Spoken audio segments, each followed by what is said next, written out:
ஒரு பிச்சைக்காரனை பார்த்து ஒரு செல்வந்தை கேட்டால், உழைத்து சாப்பிடாமல் ஏன் பிச்சை எடுக்கிறாய்? அதற்கு அந்த பிச்சைக்காரன், சார், எனக்கு திடீரென்று வேலை போய்விட்டது. கடந்த ஒரு வருடமாக நான் வேறு வேலைக்கு முயற்சித்து கொண்டு இருக்கிறேன். எதுவும் கிடைக்கவில்லை. உங்களை பார்த்தா பெரிய மனிதர் போல இருக்கிறீர்கள். எனக்கு நீங்கள் ஒரு வேலை வாங்கி கொடுத்தால் பிச்சை எடுப்பதை விட்டு விடுகிறேன். உனக்கு நிச்சயம் உதவ வேண்டும் என்று தோன்றுகிறது. ஆனால் வேலை வாங்கி தர என்ன எனக்கு இல்லை. வேறு ஒன்றை மனதில் வைத்திருக்கிறேன். வேறு ஒன்றா எதுவாக இருந்தாலும் சரி, என் பிரச்சனை தீர்ந்தால் போதும் என்றார் பிச்சைக்காரன்.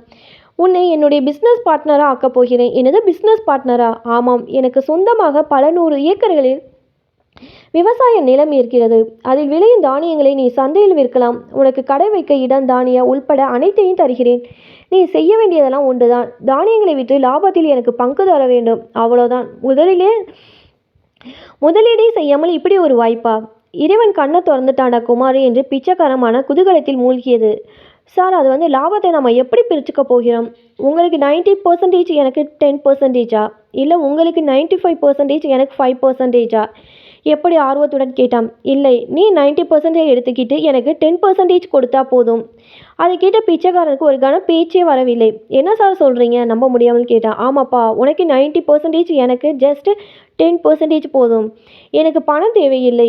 நீ நினைக்கிறத விட நிறையா என்கிட்ட இருக்குது. இந்த 10% கூட நான் கொடுக்க சொல்கிறது என் தேவைக்காக இல்லை. உனக்கு நன்றி உணர்ச்சி என்றைக்கும் இருக்கணுமேங்கிறதுக்காக தான். எனக்கு வாழ்க்கையே பிச்சை போட்ட தெய்வமே, நான் உனக்கு என்றென்னைக்கு நன்றி கடன் பட்டிருக்கிறேன். அடுத்த நொடி பிச்சைக்காரன் அந்த செல்வந்தின் காலில் விழுந்து விட்டான். இவர்கள் செய்து கொண்ட ஒப்பந்தப்படி அனைத்தும் நடைபெற துவங்கியது. பிச்சைக்காரனிடம் செல்வம் குவிய ஆரம்பித்தது. முதலில் பணம் ஆயிரங்களில் புரள துவங்கியது. அடுத்த சில வாரங்களில் அது லட்சங்களை எட்டியது. ஆனால் ஒரு கட்டத்தில் பிச்சைக்காரன் தனக்கு இந்த வாழ்க்கை அளித்த அந்த வள்ளலை மறந்துவிட்டான். புத்தம் புதிய ஆடைகளை உடுக்க துவங்கியவன் தான் கடைக்கு வந்து செல்வதற்கு ஒரு வாகனத்தை வாங்கிவிட்டான். கழுத்தில் மைனச்சங்கள் அணிந்து கொண்டான். இரவு பகலாக லாபமே குறிக்கோள் என்று உழைத்தான். தானியங்களின் தரம் இவன் கடையில் நன்றாக இருந்தபடியால் விற்பனை நாளுக்கு நாள் அதிகரித்தது. ஒரு சில மாதங்கள் சென்றது. அதுவரை தனது பிஸ்னஸ் பார்ட்னராக அந்த செல்வந்தரின் பங்காக தினசரி 10% ஒதுக்கி வந்தவன் ஒரு கட்டத்தில் தனக்கு தானே கேட்டுக்கொண்டான். என்னோட பார்ட்னருக்கு நான் ஏன் 10% கொடுக்கணும்? அவர் கடைக்கே வரதில்லையே. உழைப்பெல்லாம் என்னுடையது.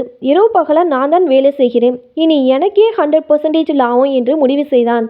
அடுத்த சில நிமிடங்களில் செல்வந்தர் புது பணக்காரர்கிட்ட பழைய பிச்சைக்காரனிடம் தனது லாபத்தின் பங்கை பெற கடைக்கு வந்தார். உழைப்பெல்லாம் எல்லாம் என்னுடையது. அப்படி இருக்க உங்களுக்கு எதுக்கு நான் 10% தரணும்? எனக்கு தான் எல்லா லாபமும் சொந்தம் என்று ரூல்ஸ் பேசினான். அந்த செல்வந்தன் இடத்தில் நீங்கள் இருந்தால் என்ன சொல்வீர்கள்? ஒரு செகண்ட் யோசிங்களே. இதுதான் நம்ம எல்லோரும் வாழ்க்கையில் நடக்கிறது. இறைவன் தான் பிஸ்னஸ் பார்ட்னர். நாம் தான் அந்த புது பணக்காரன். இறைவன் நமக்கு பிச்சை போட்டது இந்த வாழ்க்கையை. ஒவ்வொரு நொடியும் நாம் விடும் ஒவ்வொரு மூச்சை ஐம்புலன்களை நமக்கு கொடுத்தது. அவை ஒவ்வொன்றுக்கும் தனித்தனி ஆற்றல்கள் கொடுத்தது தான் இறைவன். அது மட்டுமா? ஐம்புலன் போதாது என்று கை, கால், இதயம், சிறுநீரகம், கல்லீரல் என விலை மதிக்கவே முடியாத நம் உடல் உறுப்புகளை கொடுத்தான். இப்படி இறைவன் நமக்கு கொடுத்தவற்றை பட்டியலிட துவங்கினால் அது முடிவே இல்லாமல் தான் போய்கொண்டிருக்கும். இவ்வளோ தந்த அவனுக்கு ஜஸ்ட் ஒரு 10% நேரத்தை தான் நாம் பகிர்ந்து கொள்ள வேண்டும் என்று அவன் எதிர்பார்க்கிறான். அது கூட அவனது தேவைக்காக அல்ல. அவன் தேவையற்றவன். நமது நன்றி உணர்ச்சிக்காக அதை எதிர்பார்க்கிறான். அவன் மீது நாம் வைத்திருக்க அன்புக்காக. நன்றி உணர்ச்சி மட்டும் ஒருவரிடம் வந்துவிட்டால் அதற்கு பிறகு வாழ்க்கை எப்படி மாறும் தெரியுமா?